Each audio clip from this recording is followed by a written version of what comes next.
मैं यहाँ पर संविधान की अच्छाइयां गिनाने नहीं जाऊंगा, क्योंकि मुझे लगता है कि संविधान कितना भी अच्छा क्यों ना हो, वो अंततः बुरा साबित होगा अगर उसे इस्तेमाल में लाने वाले लोग बुरे होंगे।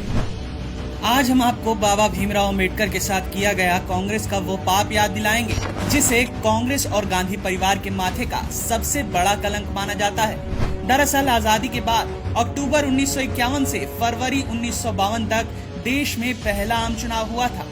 यही वो समय था जब देश की आजादी की लड़ाई लड़ने वाले दिग्गज चुनावों में भी अपना हाथ आजमा रहे थे। तब बॉम्बे नॉर्थ सेंट्रल सीट से doctor Bhimrao Ambedkar ji scheduled caste federation party से चुनावी मैदान में थे।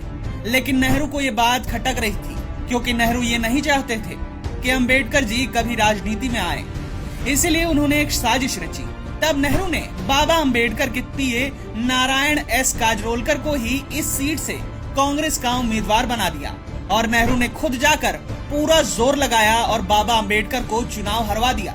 सोचिए, ये कितनी हैरान करने वाली बात थी कि धरती के जिस लाल ने देश को संविधान दिया, जो उस समय सबसे ज्यादा योग्य थे, पढ़े लिखे थे, वही चुनाव नहीं जीत सके, या ये कहा जाए कि जानबूझकर उन्हें चुनाव हरवा दिया गया।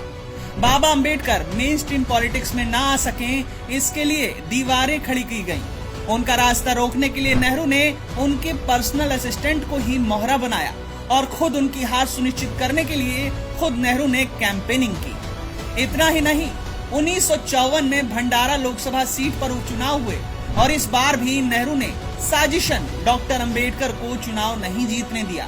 इसके बाद साल 1956 में बाबा अंबेडकर का निधन हो गया।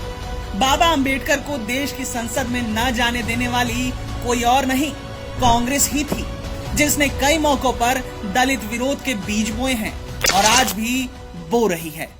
बोले भाजपा फिर से